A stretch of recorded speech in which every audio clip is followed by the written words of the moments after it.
Why does Seneca always control his desires, but you can't control your credit card? The answer isn't what you think, and it's not about willpower.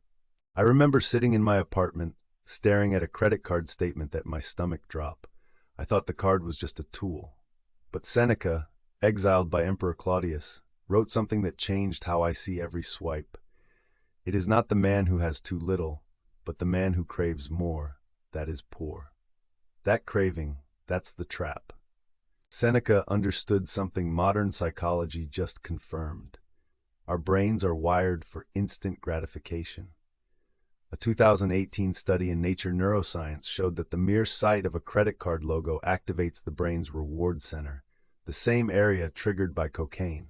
That plastic rectangle hijacks your dopamine. You're not buying, you're feeding a craving. But here's the dark twist Seneca saw coming. What happens when you remove the pain of paying? There's a famous experiment from MIT. Researchers auctioned off Celtics tickets. Half the participants had to pay cash, half used credit. The credit group bid more than double. Why? Because swiping a card doesn't feel like losing money. It feels like gaining something. Seneca, 2,000 years ago, called this the pleasure of the moment that binds us to our own destruction. Your credit card is designed to make you feel rich while you're actually becoming poorer. Here's the second principle. Stoics believe that freedom isn't having more, it's needing less. Marcus Aurelius wrote, "The happiness of your life depends upon the quality of your thoughts." But your credit card whispers a different story, that a new gadget, a vacation, or a meal out will fill the void. The problem is, those purchases aren't about the thing, they're about the feeling of being enough. And that feeling never lasts. So what's the real cost of chasing it? Let me tell you about David. He earned $120,000 a year, but was drowning in $40,000 of credit card debt. He wasn't buying luxury, just takeout, Amazon, and drinks with friends. Each swipe felt harmless. But when the interest compounded, he realized he was paying for memories he didn't even remember.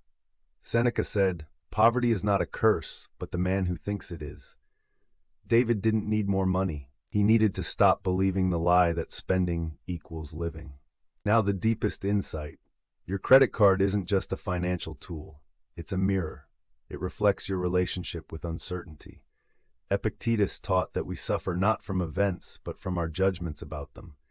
When you swipe, you're judging that this purchase will make you safe, happy, or whole. But the Stoics knew that true security comes from within. The card promises control when you have none. It's a false god. And when you worship it, you forget what real wealth looks like. Consider this. In 2023, the average American credit card debt was $6,500. But the average interest paid? Over $1,000 per year. That's not buying things. That's paying for the illusion of freedom. Seneca wrote, "It is not the man who has too little, but the man who craves more, that is poor." The craving is the debt. The card is just the delivery system. Real freedom starts when you stop using it as a crutch for your fears. So here's what ties it all together. Your credit card is a test. Every swipe asks, do you know what you truly need? The Stoics called this prohairesis, the power to choose your judgments. When you pause before a purchase and ask, am I buying this because I need it or because I'm avoiding something? That's Stoic practice. You're not just saving money, you're reclaiming your soul from the marketplace of illusions.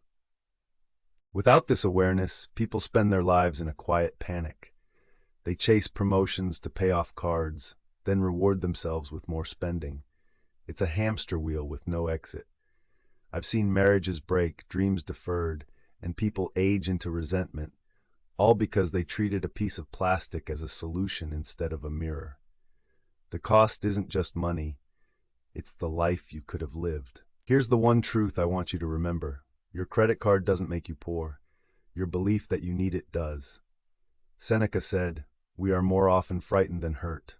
We suffer more in imagination than in reality." The card is just the tool. The trap is in your mind, and only you can unlock it. If this hit home, subscribe and join me next week when we explore why Epictetus said wealth consists not in having great possessions, but in having few wants. and how to actually live that.